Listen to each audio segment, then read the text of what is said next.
Welcome to the Landmark Baseball Podcast. My name is Josh. Over there in California is Neil. We got some stuff to talk about today. Not a lot of on-field stuff. It's 2 weeks in a row like that, but got some stuff going on that definitely worth talking about. Probably some of the bigger news of this offseason so far. First off, Neil, how you doing? I'm doing great. I was just thinking about baseball season, right around the corner, going to start soon. And at that point, we're actually going to have some spring training games like this weekend or something, right? Tomorrow. Or yeah, tomorrow. So yeah, that's great. I mean, we're going to have baseball till November, pretty much starting tomorrow. And, just super excited. It's going to be a great season. So yeah. There's been some pretty cool college baseball stuff going on too. Like some of the walk-offs I've seen have been cool. I wish I could watch the games, but there's not like a central place to watch college games, so kind of gave up. Did that website not work or? It doesn't do college games, they just do Uh, MLB games. So far, they haven't updated the schedule so I can see spring training games, but it should be fixed by tomorrow. I really just uh, want to watch that first one. We'll get into spring training later in the episode, but we're going to start off with what we started with last week and the Mariners president with his comments and stuff like that. He resigned about 24 hours after everyone found out about it, and just the fallout from that was pretty detrimental for the owners association and stuff like that. But what I was telling you about before the pod, I didn't want to say it yet.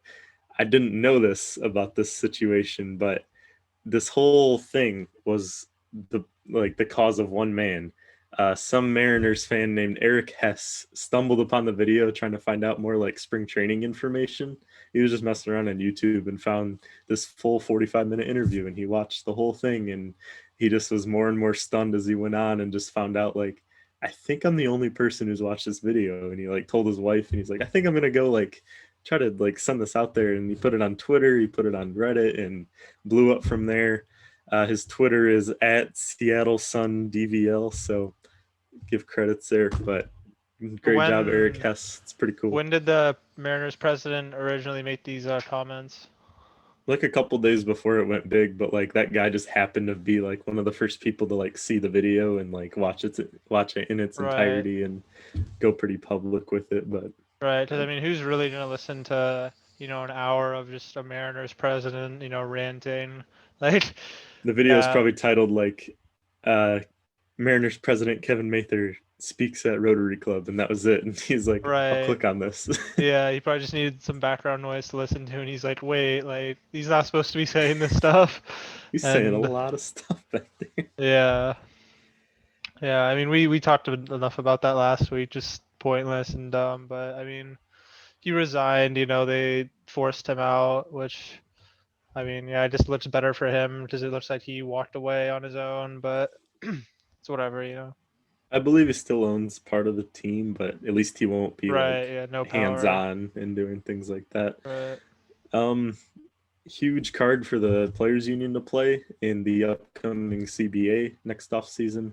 It's looking like 50-50. We might have a strike, but hopefully this kind of moves the needle a little bit to the players. And I just pray that we don't have a strike next year. But moving on from Kevin Mather, the A's released a like there's a link to a website. They tweeted it out the other day showing their newly developed park draft. They had one come out like last year and the year before that, but it wasn't like this full video like we got this time. Looks pretty cool. They're creating like a baseball utopia around the stadium. They plan to create a public waterfront access and more than 18 acres of new waterfront parks and open space areas. The stadium, I believe, is the first of its kind to have net zero greenhouse gas emissions with no effects on the local residents. And they'll be building like 3,000 new homes or something like that in the surrounding area. They're looking to like finish all that by like 2040. I guess these things take longer than I thought. But overall, I mean, that stadium is incredibly old. Like, there's videos of them in the 70s playing in that stadium, and it didn't look very good back then. Doesn't look very good now. I would love to see them get this pushed through as soon as possible.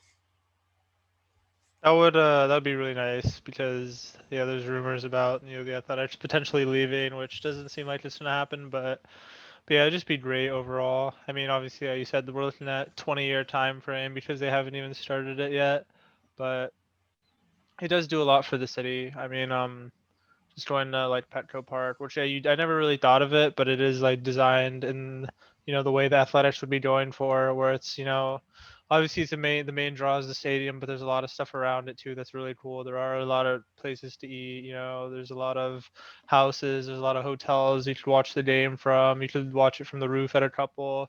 And yeah, it creates a fun environment, and obviously they're gonna make a bunch of money off of it, which is what they want, and they're gonna have to spend a lot in the beginning. But I mean, just looking at the athletics tweet, it looked pretty cool. Just seeing the potential layout. So hopefully they go forward with it. And we talked about this a little bit before we started, but like we're seeing more and more teams move towards this where they're kind of creating a community around the baseball park, and you're seeing houses get built, restaurants, other little, I don't know, things for people to do before games and after games or whatever. But glad we're seeing more of this. The Angels do it, the Padres are doing it, and then the A's are kind of adding to it. But the stadium is like something we haven't seen before. It's I mean, we haven't seen one kind of focus on like eco-friendly uh aspects, but I said this before also, but it looks like a uniform stadium. Like a lot of them use landmarks. Like Petco has the metal supply company building in left field. Camden Yards has uh The the warehouse in warehouses, right yeah. field. There's all these little like individual things, but this stadium looks like just one uniform. I don't know. It looks really cool. That's where I'm going. Yeah, I think that's really cool. Also, I hope that happens.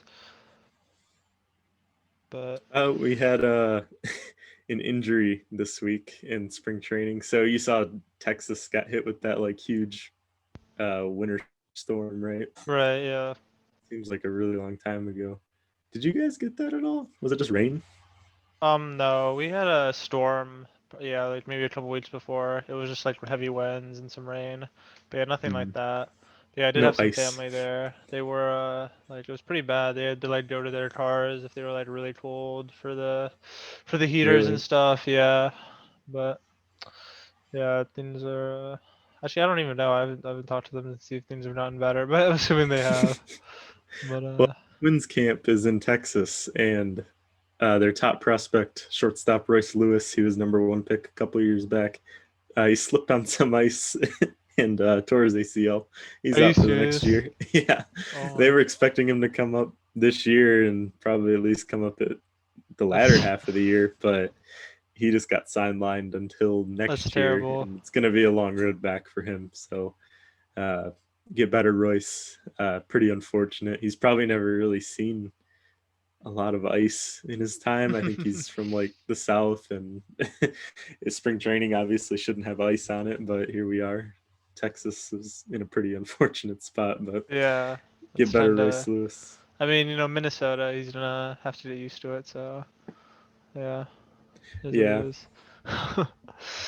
Before we get uh, into some of the signings and trade rumors and stuff, Atlanta extended their manager Brian Snitker through 2023.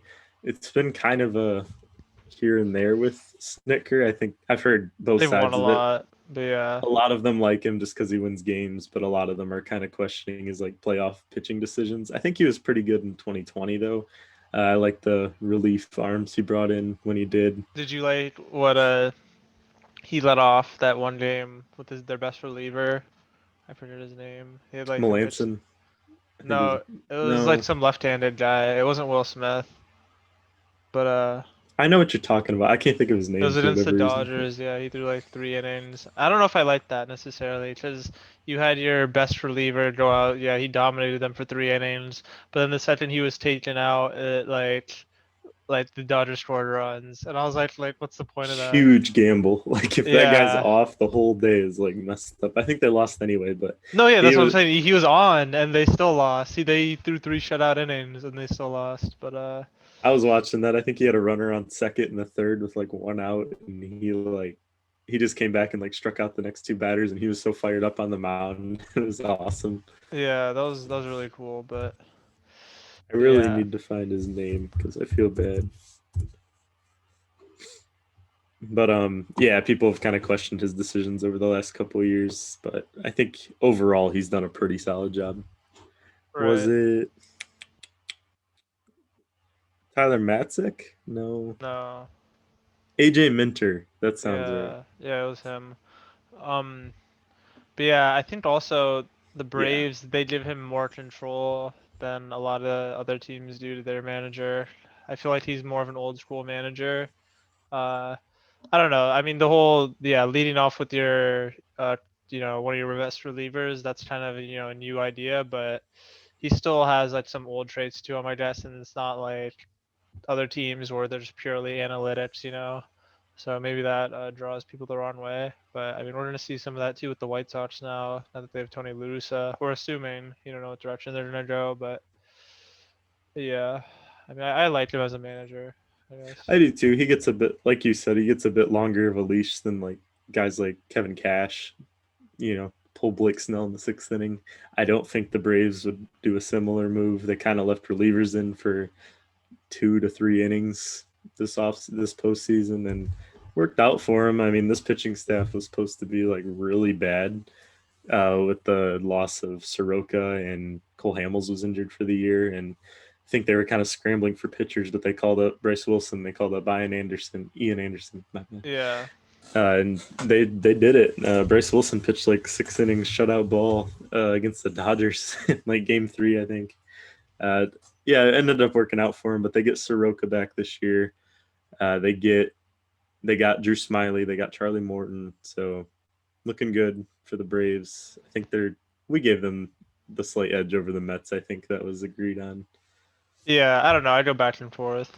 It's You do go hard. back and forth. Yeah, it's It's hard. tough. Mets and Braves. Yeah, or that whole division is tough. But yeah, a little bit about the Braves thing. And this analytics necessarily, it's not like a bad thing. I mean, it is like if you talk about Blake Snell, like getting pulled by the Rays, but I mean at the same time, the Dodgers, they go heavy by the analytics also. So it's not like you can say it's just like such a bad decision. A lot of teams they're just heavily driven by that, but I guess the Braves I they're just don't not. think the Dodgers would do something like that, like the Snell pull.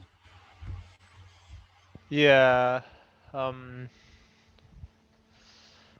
I don't know. I don't think they would either, but I could kind of see it. So you got Kershaw, who's had an iffy playoff history. He's a Right. sixth inning, 0 earned runs given up. This guy's won Cy Youngs. He's a very good pitcher. He's been regarded as one of the best in his league. Blake Snell has on a much lesser extent, but he's got a Cy Young. He's No, yeah, and he's established. dominating the team.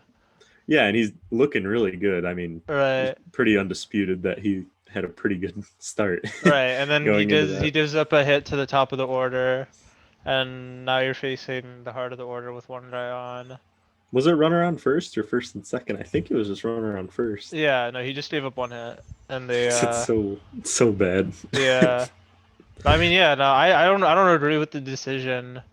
I don't know, yeah, I don't think okay, maybe the Dodgers wouldn't have done it, but like yeah, it's just you hear about like facing a lineup for the third time, the OPS just goes way up, and a lot of like teams don't like that. But yeah, obviously relievers they don't always end up saving the day because No, immediately Dodgers scored runs and especially won with how almost. gassed that Rays bullpen was. I mean, they had pitched the way they did the playoffs this year was like no off days pretty much the entire Yeah, time. I think they got one off day between the start of the playoffs and the World Series. Nick Anderson was not looking good, and nope. Glasnow wasn't looking good, and Castillo wasn't really looking that good either. He had a rough outing the time before that, and there's a point where you have to make that decision either way. I mean, until you see it happening, maybe take him out. But he Yeah, had given up one hit late in that game. it's just hard. Yeah, We hard to could go take on him. about that for a long time. Right, but hey, he's a Padre now, so He is a Padre that now. makes me excited. But, I have no idea how. What's your manager's name? Jay Stingler. I have no idea what his style is or anything. I think he just kind of let him run this year, right? For the most part. I hope. I hope. I don't. Yeah, I don't know how I feel about him. I mean, his first year, yeah, they made the playoffs, so You I could like say the that. hiring of him. I just didn't care when he didn't defend his own player. Yeah, that annoyed me. He didn't defend Tatis. I was really upset about that. That's really the main thing I think about when I was like, I don't really know how I feel about him. Or else I would have said, oh yeah, great manager, but it is what it is. Uh, He yeah, did something in San Diego the way they he did played this year. something. Yeah, first year. Speaking of San Diego, we have a pretty unofficial trade rumor at this point, but it's getting thrown around by some sources. One of the Padres' main blogs had something on it, but the Padres are in talks to acquire Christian Yelich and Josh Hader from the Brewers, and I don't know how much validity there is to this. I haven't seen any of the major sources put anything on it, but the fact that someone's talking about it is worth mentioning, to say the least. Mr. Padre fan over there, how excited does that get you? Okay, so I'm doing my potential Padres lineup right now if this were to go through. So if you can talk about it so a little bit more, that'd be great. But In order yeah, to acquire these two, it would take a lot of prospect capital from would it take the Gore? Padres. Like, no They question. could maybe get away with not giving up Gore, but they might have to give up someone like Grisham again. I don't know if Grisham would go back to the Brewers, but something of that quality. They could not keep Campisano. They could not keep whoever the hell else you guys have. CJ Abrams, probably. They'd have to choose between either Abrams or Gore, I think. The way the Brewers play, though, is very keep that positive war. If every player is a positive war player, you have like a sound team. That's Right, kind of worked out for them the last few years. They don't have a lot of big names besides Yelich and obviously Hader, but a little different level there. But right. yeah, if their plan is to just keep that positive war all around and get wins. I like the move for Hader because relievers are so volatile in the modern game, especially hard throwers like him. The Yelich move doesn't make a lot of sense to me.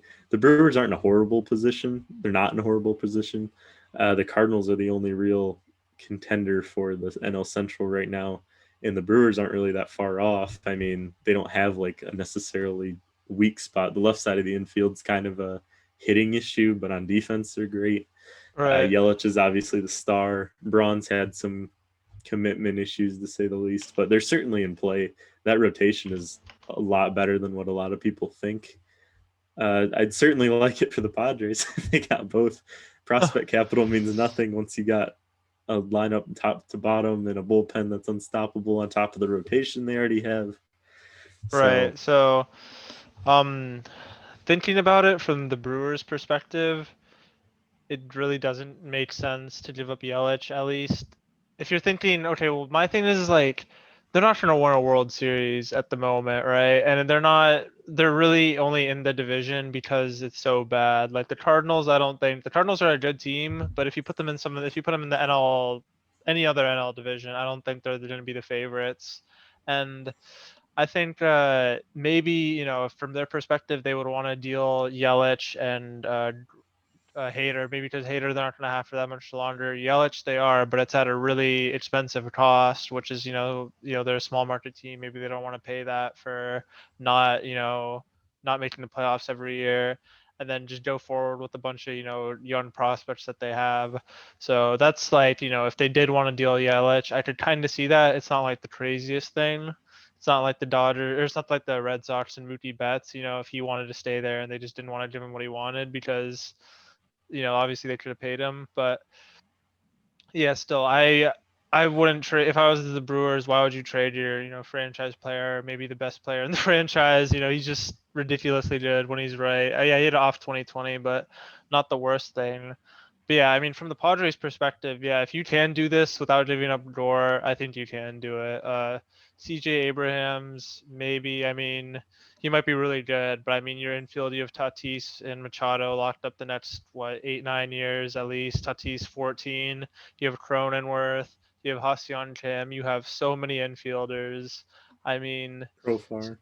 Profar too, right? But he's not. I'm talking long term. These guys are the minimum 4 or 5 years, Oh yeah, or for yeah. sure. So Profar's I think 3. They have a bunch of space on the infield. Outfield would be an issue, but then you what move Will Myers to the bench, and then Yeah, so this is the projected lineup I did with the Yelich. So you have Grisham, a lefty, leading off. Tatis hitting second. Yelich third. Another lefty. Machado fourth. Hosmer fifth. Tommy Pham sixth in left field. Cronenworth at second, seventh, and then Austin Nola eighth. And then we don't think there's going to be a DH at this point, but if there is, great. You can put Will Myers there. You can put Ha-Seong Kim there.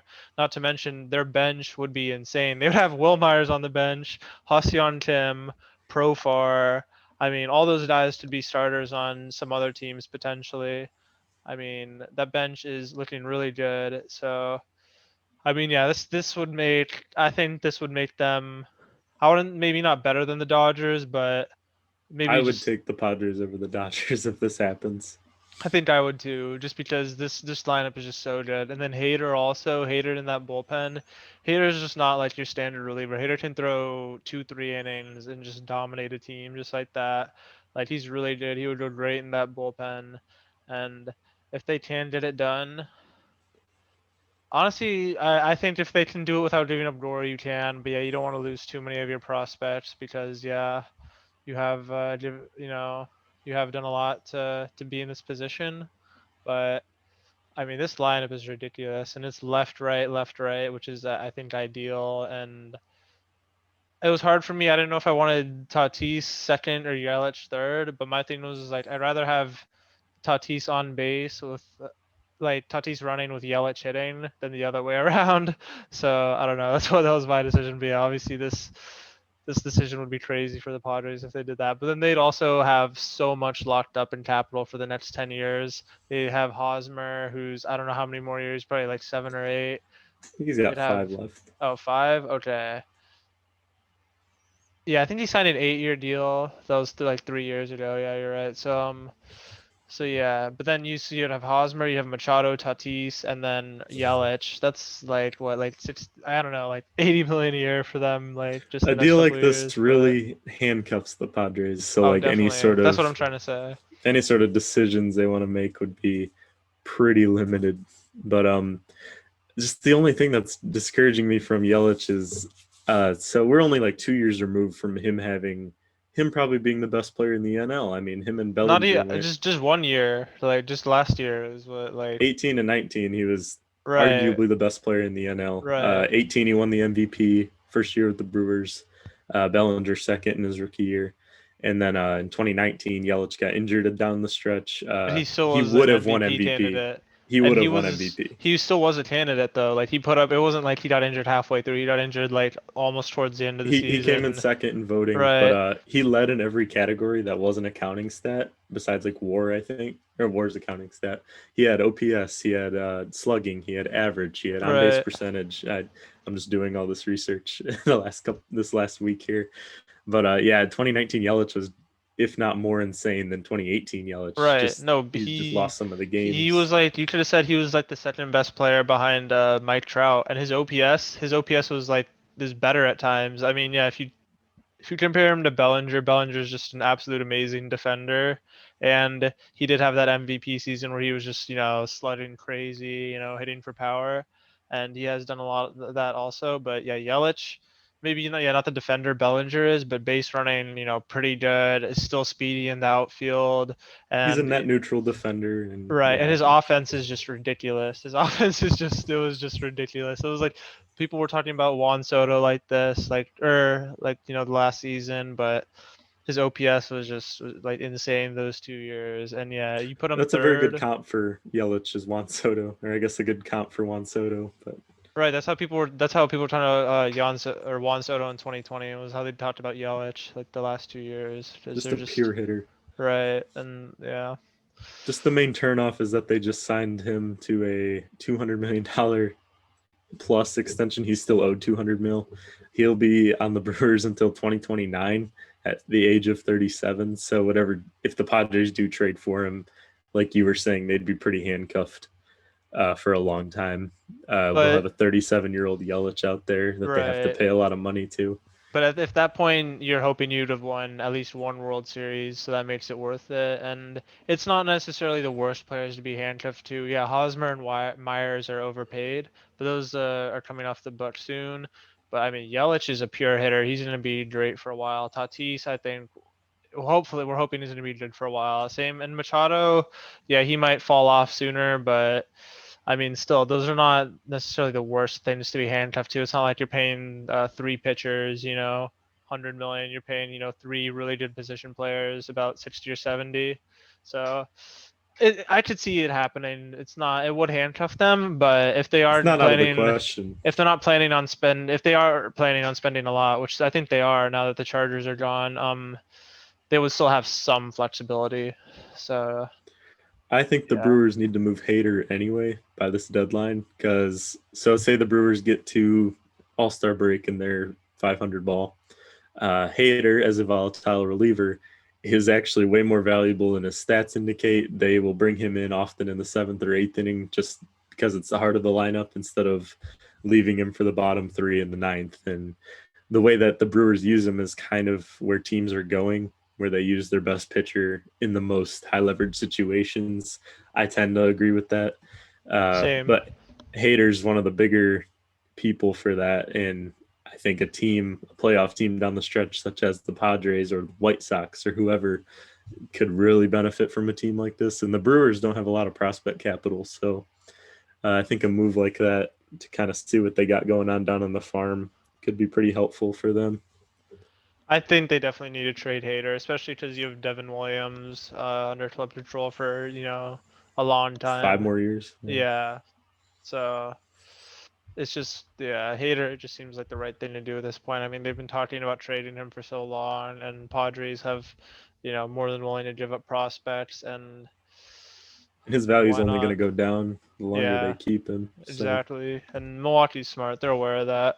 So I I hope Padres get Yelich. Like they're like, I mean, already the team like makes me pretty happy. Like I was thinking about the rotation the other day, and I was like, yeah, like before I'd be like, oh, Lamet's pitching tonight, or oh, Paddock's pitching tonight, and like I'd be really excited. But now those are you like the could go to two. any game and just Yeah, be you can like go to you're excited. like it's like you Darvish, Blake Snell, then Lamet, and then Musgrove is kind of like I'm like about, and then Paddock. Like it's like real like Blake Snell. Like, are you kidding me? Yeah, it's just. And then I'm Clevenger, Gore, like when they're up, yeah, it's a good I'm time to still be a jealous, Padres man. fan. If I don't watch a John Means pitching day, I'm reduced to like a Keegan Aiken day or a Dean Kramer day. Like you don't even know who those guys are, Oh but yeah, if our star isn't going, then we got nothing. So very jealous. Happy for you though. it's This trade yeah, probably isn't going to happen, but it's fun to talk about. It's certainly interesting that that's getting rumored now after all the offseason teams are starting to get into camp. And right. Yeah, Yelich is at Brewers camp. Same with Hader. I mean, I could see Hader being dealt, like I said earlier, I think but the yeah, concern for Yelich is that they're wondering if he still has the same power in his swing because he broke his kneecap in September 2019. He fouled one off his knee, and right. And then 2020 was not a 2020, great show for him. He still led. He was one of the top like hard to hit guys in baseball. The stats didn't really reflect it. He kind of came back towards the end, but I think there's still a little bit of concern there from some front offices around the league about whether or not he can still have that same explosive power in his swing. I think he's got it still. Big Yelich guy though. I've been a Yelich fan since 2010 when he was a Marlins minor leaguer.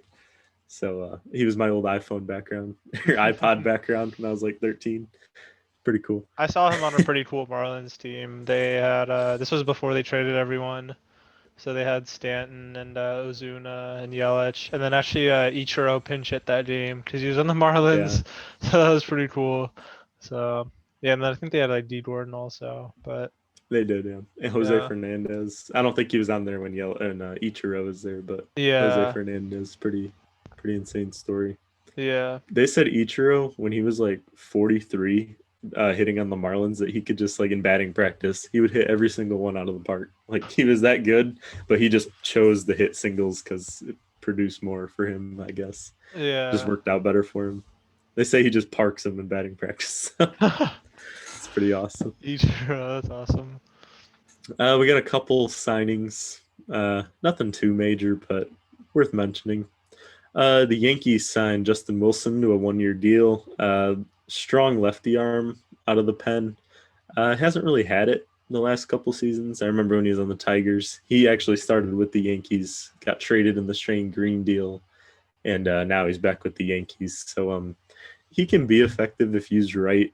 I don't know if this is that big of an impact piece for them though. Um, yeah, they just needed something, I guess, because their bullpen.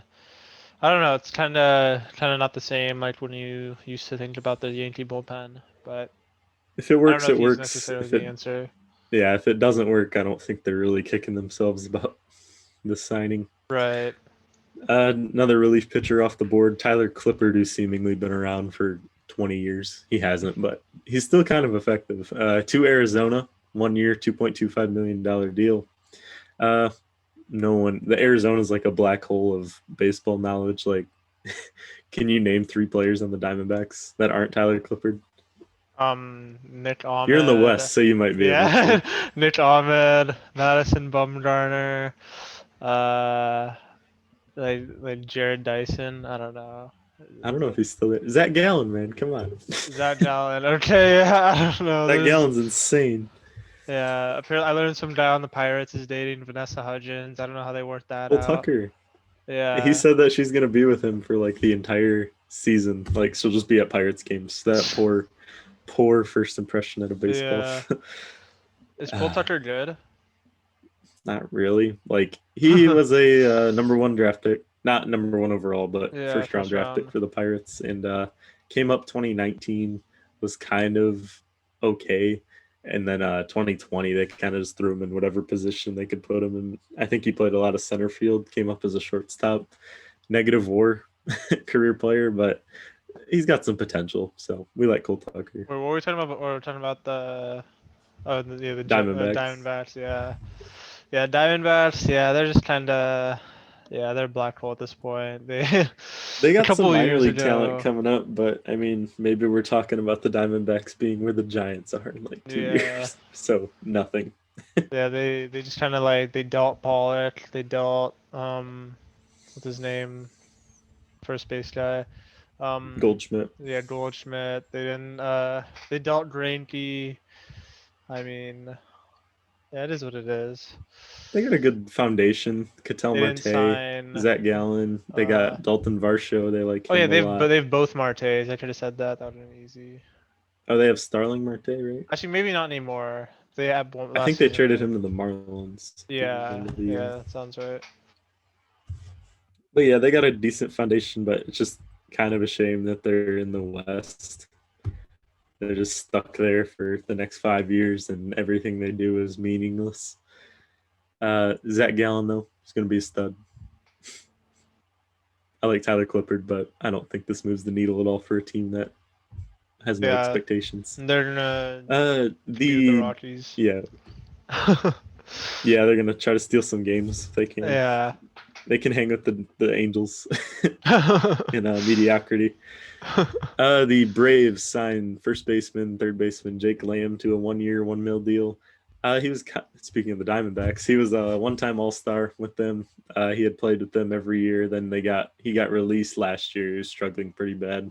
He had struggled in 2019 too. Athletics picked him up. He was kind of useful for them, but I think it was like 10 games. So Atlanta having him come off the bench, I'm interested in this move because they have Johan Camargo on the bench along with Austin Riley being the starter. Mm. So I think this is just a signing to see what he's got. They'll probably check him out in spring training. If he's not doing well at all, they don't like what they see, they might just release him. They might keep him on the bench though. He's a good lefty bat, lefty power. Other than that, he's not really worth a whole lot to them. Yeah. Is what it is, you know. Yeah. Caleb Joseph, he was the backup catcher on the Blue Jays, is signed to the Mets 1 year split level deal, which means he'll get paid like I think the same as like a minor league deal. As like if he signed a major league deal, but he can be thrown between minor and major leagues for no like penalty, I think. I think that's how it works. Don't quote me. Caleb Joseph opens up a spot for short king Alejandro Kirk on the Blue Jays, though. They have Danny Jansen, starting catcher. But Kirk came up and for like 20 games, he was like one of the best hitting rookies last year. I don't know if you're familiar with this at all, but he's like 5'8", like 250 pounds, and just mashes. I didn't know He's that. like 21 years old. But yeah, Alejandro Kirk. Check out his couple of videos. I think he hit like 4 home runs in his short span up there. Now I gotta ask you. Wait, that's all the signings.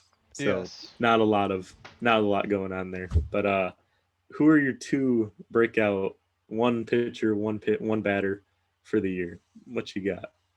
Someone who's maybe kind of been trending upward but hasn't really done it yet.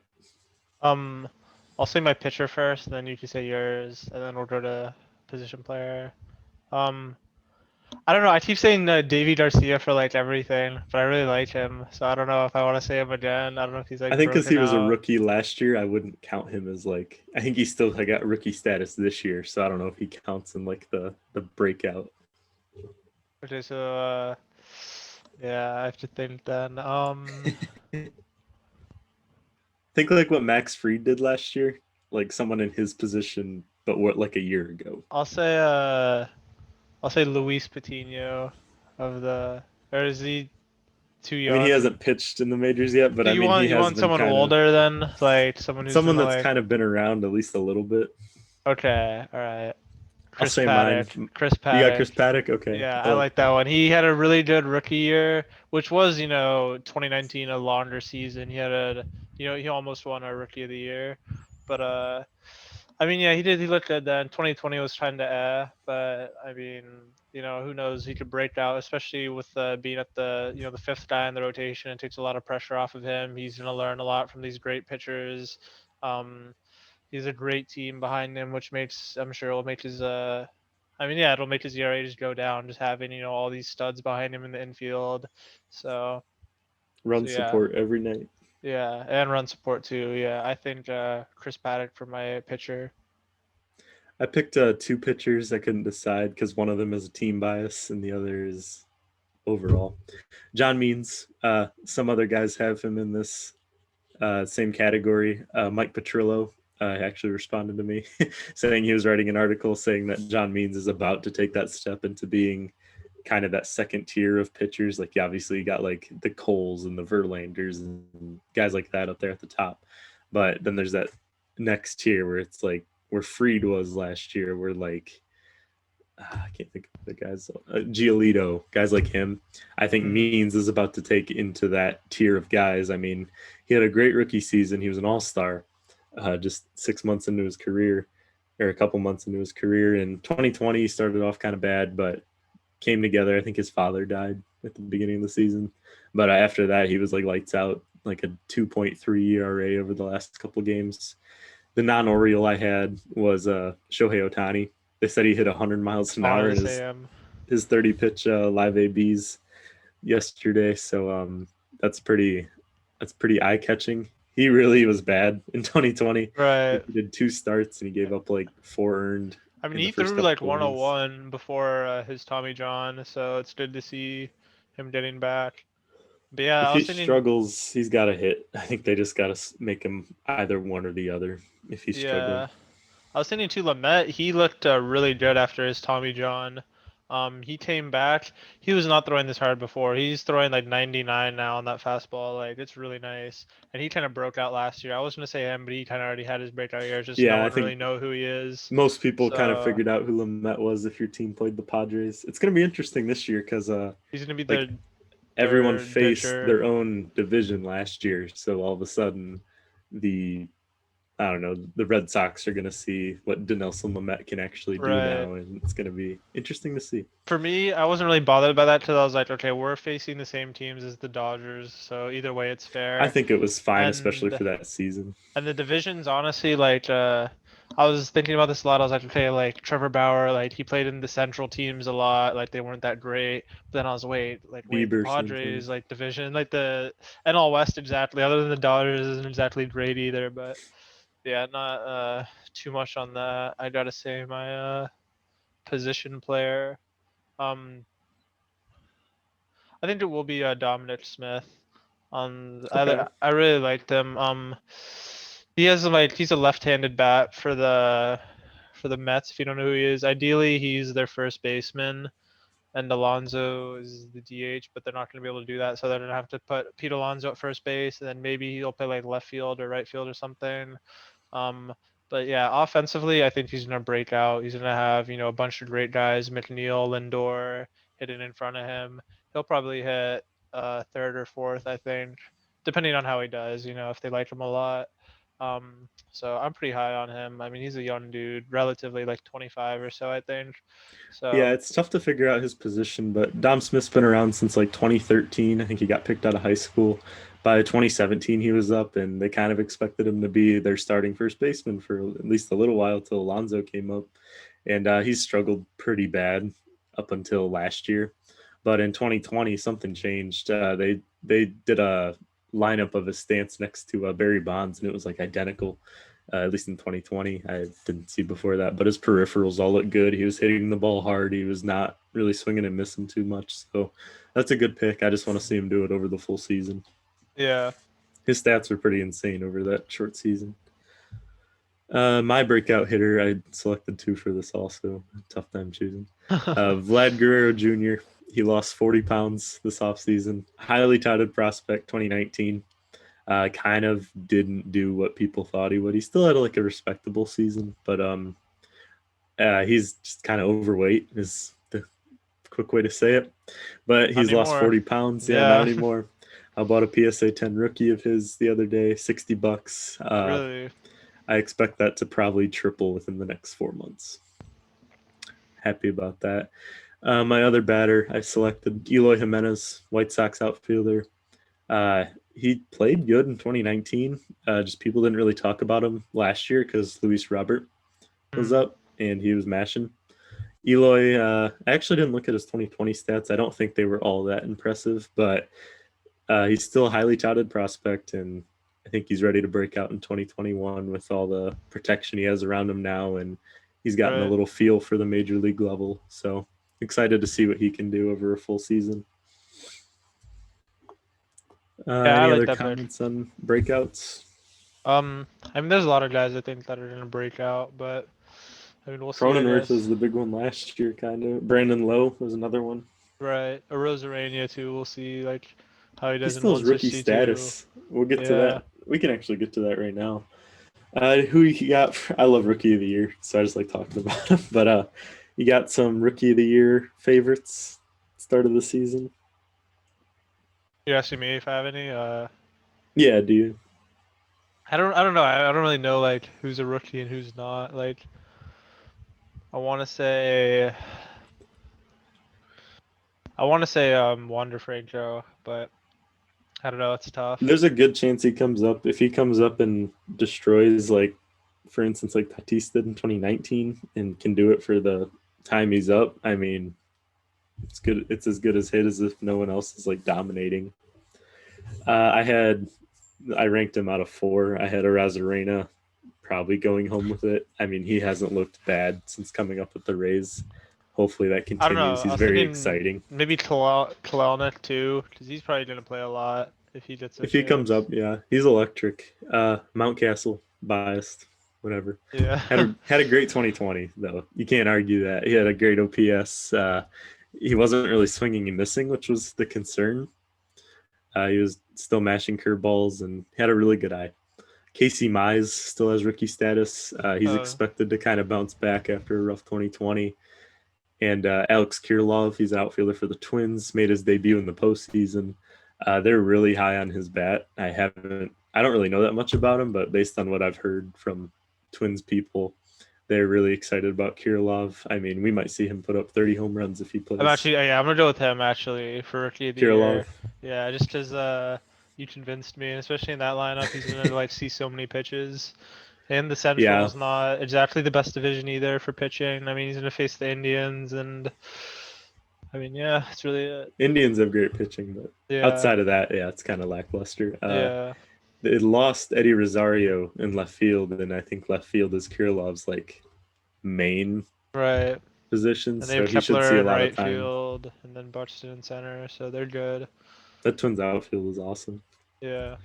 In the NL, it gets a little thinner with picks. Oh, yeah, in the AL, you can select other guys like Tarek Skubal or Davy Garcia, but gets a little kind of tough to convince on there. Mhm. NL gets a little thinner. Ke'Bryan Hayes came up. That's my top pick. In 20 games, he was the Pirates' leading WAR player. Yeah. Is Lutz still a rookie? I don't think so. I think he was on the Yeah. roster too long. I don't know. Maybe I was gonna say Hassan Kim, but he's not gonna play enough unless there's some Probably not. injuries. I had But Mackenzie Gore listed as my third. At second, I had Dylan Carlson, stud outfielder on the Cardinals.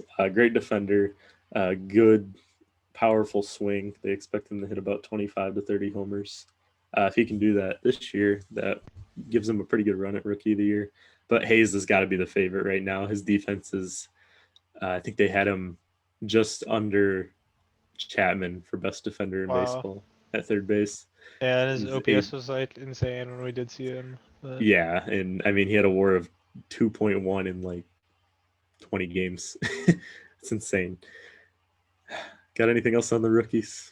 um, not really. No. All right, so thought we kind of have a low, not a lot of news this week, so we thought we'd have a little fun with it. What team mascots you got to fight and win? So not the actual mascots, like the Philly Fanatic, I think would just win anyway. But if you want to do like the actual team name, Wait, explain it. I'm confused. so like the thing that the team is named is what you were having fight. Like the Padres, you'll have a, I guess, the little Mexican guy. So what? He's gonna. You're saying him like mascot 1-on-1? Like if they're all just fighting, who do you think is the last one standing? Oh, I'm gonna say Billy the Marlin. He's just No, no, no, not the actual mascots. Like the actual like animal in the team name. So like if you pick the Marlins, you're asking a fish to win. I mean, I'm gonna go with Billy the Marlin. I mean, he's got that nose. We don't know what the environment's gonna be. If it's water, he's definitely winning. He's got that nose. He's just gonna spear everyone. He's he's 8 feet tall, 250 pounds, Unit. according to the site. So yeah, My I'm gonna take second my pick. fish, Josh. My second pick trumps yours. The Mariners are obviously good at what they do. They take you guys out every day. It's nothing. It's breakfast. Not the 8 feet tall marlin. They don't exist. They never seen one before. All right, but a giant is certainly going to beat a marlin. I think. I think he just plucks it out of the ocean.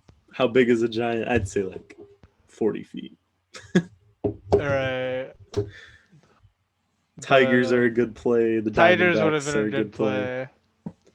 To be fair, do the Giants even have a mascot? Like, I don't know what their actual mascot is. I think it's the like how the Mets do like the baseball head guy. I think the yeah, Giants have like a similar one. he's called Mr. Met though at Find least. out. But yeah, Philly The Reds Fanatic had the same one though, too. goat mascot. Oh man, the Giants mascot's horrible. The crazy crab. Yeah, so see, their mascot's not a giant. So I mean, That's horrible. And Lou the seal. Lou the seal just looks like a stoner. He's got like the glasses like on his nose, but they're like the super dark ones. let He's me got see. I'm like gonna Google him. he's just got something in his mouth in like every shot. Lou the seal. Oh yeah, yeah. The crab is a disgrace. The crab is horrible. I don't even know what that is. It's like just a mess of just fabric. Lou the seal. Yeah. I mean, I think the Is there an Marlin. actual like character model for the crazy crab? Because there's a lot of different costumes. I No, found a maybe it's news just Lou the article. seal. Crazy crab pinches his back against the Padres for an injury. All right. There's a Pause lot of is stories of pretty cool. mascots getting hurt. Pause is cool. Uh, the Blue Jays kind of have a cool one. It's just a Blue Jay, but like it just looks like Mordecai from regular show. I mean, That's Slugger, the pretty much it. Royals mascot, he's looking strong. I mean, Stomper, the Athletics I almost mascot. selected the Royals. I almost selected the Royals as like the team the team win because rich people can do kind of whatever they want. They'll build an army to win easily through public taxes and To whatnot. publish, yeah. Just like we'll make Look up the everyone else Barrelman, poor. the Milwaukee Brewers mascot, the Barrelman. Oh yeah, the guy who goes down the side. No, I know him. He's But like, he's got like a barrel on. yeah, no, he's great. I saw one picture of him and he's like the dopiest thing I've ever seen. And I think he's my new favorite mascot. Beer Barrel Man. That's his name. uh, that's my favorite. It looks like he was part of the logo at one time. Oh Or maybe yeah, it's just an alternate logo. maybe. You know, looks Point like he was. is, I like the Barrel Man. He's super dopey. I like him. He's lovable. We'll end on spring training. Starts tomorrow, like we said early in the episode. Uh, We'll talk about teams a little bit. What's the Padres storyline going into spring training? I'm good to see a lot of new faces. I'm really excited for Halcyon Tim. I don't know why. It's just I like him. really Anytime those Asian intriguing. players come over, it's like Yeah, a lottery ticket. It's really exciting to definitely. see Yeah, what that's a they do. great way to put it. And yeah, I just want to see more of him. So really cool to see him get some at bats. Yeah, I'm definitely gonna check out that site you were telling me about. What is it called again?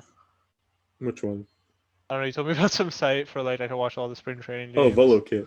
Volochat, yeah. So I could send you a link if you'd like after. But it'll be yeah. interesting to see how all the starting pitchers. Maybe there's like how we had Slam Diego last year. If you guys will have like something like that in the rotation, that'd be awesome. Have Or personality on both. both sides. Or Yeah, both, yeah. And just like line up just like 9-0 every night, you know. Like but yeah, there's just a lot of new faces. I mean old faces too, you're hoping they live up. I mean Will Myers had a higher OPS last year than Mookie Betts. So we're hoping, you know, if that it stays, seems that's a like a great. super welcoming environment. Like you got a lot of vets and you got a lot of the exciting young guys, and like between Machado and Hosmer, you got the welcoming older guys that kind of show the newer guys around and stuff like that. And then you've got like the electric guys like Tatis and Grisham and whoever else you want to throw in there. Maybe Kim is that guy this year. Right. Certainly a fun spring training watch. Even their catching situation over the whole season is just a lot better because their catchers before, yeah, Mejia Mejia was just bad. Hedges was really good defensively at framing, but couldn't hit for nothing. couldn't hit for nothing. Yeah, so really we just got no offense out of our catchers. But now we have a Caratini who's a switch hitter and Nola who I really like. I think he's super underrated. So Yeah, huge uh, upgrade. yeah, I'm really excited. I mean, yeah, I think about this team like it's just awesome. Like it makes me just want to watch every night, and I honestly like so excited for the season to start. Even with injuries, this team looks like they're still going to be pretty good. They have a lot of depth too. Like I mean, they have a backup infielder. They have two backup infielders in case things go wrong. Like and a bunch of backup outfielders. So They're gonna kill it on TV ratings this year. I'm gonna tune in just to watch like Grisham and Machado. I like Machado; he's on the Orioles, but just so much excitement. There's just something for everybody to watch the Padres play. before I would like always watch Padre games, and I would be like, I would be doing something else, you know, it might be on my phone, but you know, I don't know, be doing something else, and then I'd be like, oh, Machado's hitting, or oh, Tatis is hitting, or you know, that was only if you know no one was on, or it was just like you know a dull moment. It would be like, oh, so and so's hitting, and I'd like definitely pay attention then. But this time I might be just be watching the whole game because they're gonna have someone really good on the mound, and then they're gonna have you know their lineup if they're not you know stud they're going to be someone who could get on and potentially do something and yeah it's kind of unfortunate no DH but I mean it's oh well you know rest of the NL has to deal with that also and a lot of teams get hurt by that not only them Right. so it's it The is what it Dodgers got to is hit a pitcher too. So right and if anything they'll have more depth so yeah yeah, for sure. I think Kim is what I'm most excited to see on that team. He's the biggest wild card factor this year. You really never it's know really who's going to be the cool next Ichiro or the Hideki Matsui out of the Asian guys that come over. Even Shinsu Chu came over a long time ago with the Indians. He's kind of winding down his career. I think he's going back to China this year he already or did Korea. he already went back Just to Korea yeah, he but I signed with the mean, team yeah one of the more impressive careers out of any foreign country in recent memory for sure. It's just really cool. It's just really cool. And Yeah, just the way they play the game so differently is just like eye catching. Like they don't need to be studs. Maybe they just hustle every play, unlike some other guys or whatever they do. Like watching slap hitters come from Asia is so fun. I will say this: what's a slap hitter? What do you mean? Oh, Like he how like Ichiro did, he singles. just kind of Yeah, stick the bat out there and try to make and something yeah. happen. But He was Ichiro is hitting for just a the lot of best at it. power from the highlights I saw. He did a bunch of home runs in Korea, but he was pulling every ball. I think I told you this in an earlier episode, which kind of concerned me. But I rewatched some of those highlights and I doodled. I did like an M like I found out what the pitch speed were, which is obviously it's kilometers, and I did it in miles, and it was kind of slower. It was kind of concerning me too. It was like 85. It was a lot of off speed and a lot of just slow fastballs, because obviously it's not the majors. But I mean, yeah, we'll see how he He's going does. through the gauntlet right now at spring training. He's Yeah. facing guys like Darvish and Oh yeah, Snell, and he's facing. he's seeing some Yeah. 95-mile-an-hour pitches for the first Oh time in his yeah. career. He's Throw him in right there here. against Lamette. Yeah, Lamette like throwing 100. Like, I well, need to see some more videos come out of camp. Did you see the Cardinals? They were hitting pitchers fielding practice, and the guy, whatever coach it was having a great time with it. He was just like, "Come on, Alex, what the hell's that?" Shit I like that. saw I saw some Padres pitchers practicing bunting, and I was like, no, like they're gonna be hitting it again, like no, but yeah, I We mean, just got so comfy last year.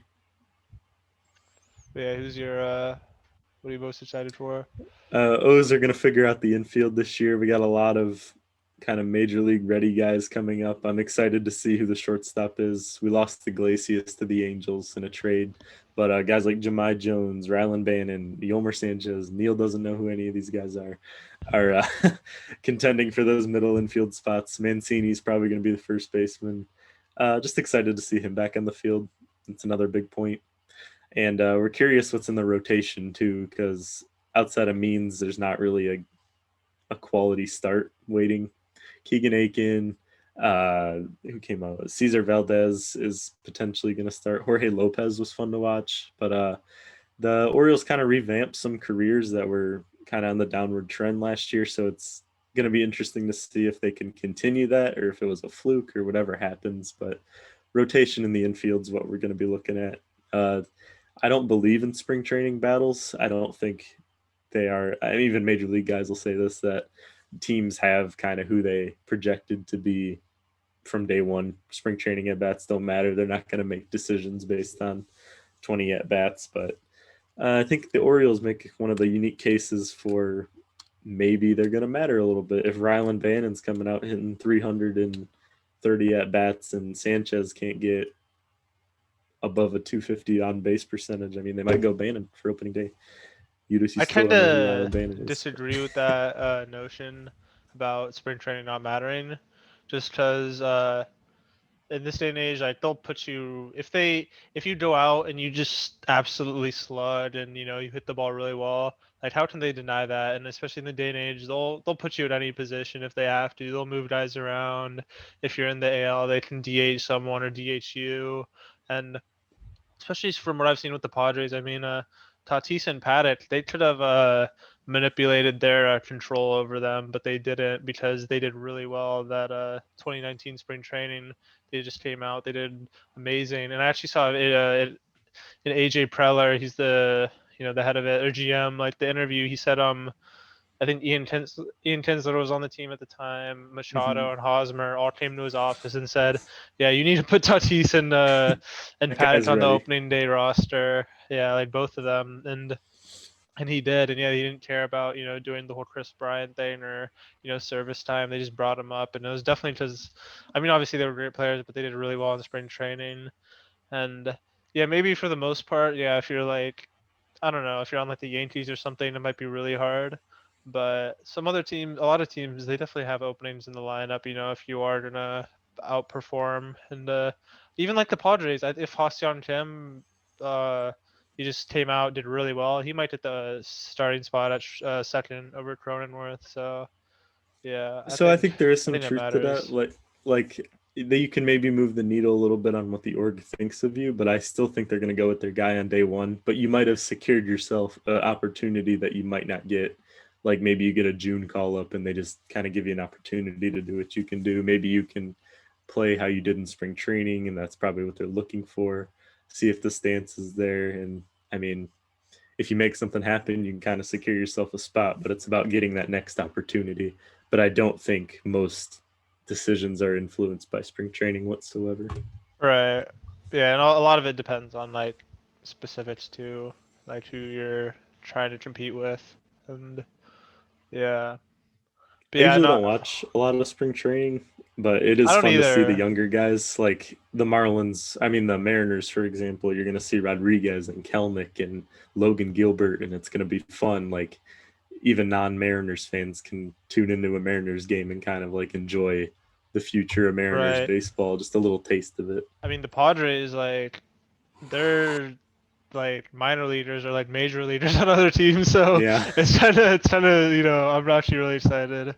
So Tune into I'm a gonna Tigers check. game this year. Riley Green's really exciting. Torkelson's going to be playing. Oh There's some yeah, that's gonna be cool. The starting staff is going to be insane. You're going to see Mize, you're going to see If Screwball, you're anything, going to I'll probably see. watch the highlights for like those teams, cause like they'll be on there. They'll Yeah, I'm gonna clip them. check to see They said probably. Torkelson hit like a 500-foot bomb just in batting practice, and like he hit it to the other field, and they just like took a picture of how far it was. It was insane. Yeah, some of these guys are like ridiculous. I don't know. His power is major league ready. There's some like lefty. I don't know. He might be a shortstop from Oregon. Do you know who I'm talking about? Uh, Oregon State, is it Nick Madrigal? No, he's not in the MLB yet. He goes to no. It's just regular Oregon, the Ducks. Like Do you know what team he's on? yeah, no, he's not. He's still in college. Oh, he's still in college. Yeah, No, I don't know he's on the college too well. Ducks. Yeah, I see Oregon Ducks baseball. Yeah, he's like insanely good. I was watching his highlights. He was hitting it like 450. Like I mean, obviously I just see it not obviously, but he had a wood bat or I mean a steel bat. So like that probably helped out a lot. But yeah, some of these like young guys are just insane. I don't usually tune into the MLB mock drafts until about a week before the draft, and I just kind of like think the Orioles should get this guy. Like, so obviously I'm not the most educated on it, but I'll take a look at mock draft and see if they have him in the top here. Lots of Vandy guys as usual. They have two going in the first 5 picks. Really. Kumar Rocker, everyone's excited for him. I think he's the unanimous first overall this year.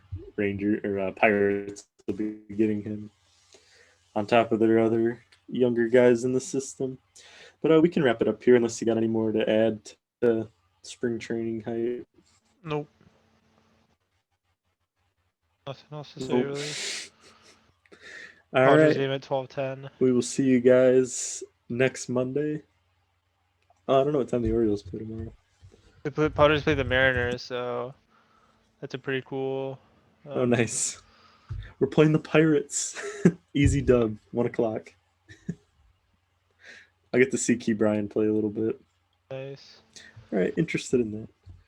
All right, so we'll end the episode, but we'll see you guys next week. Thank you for watching if you watched this long. See you.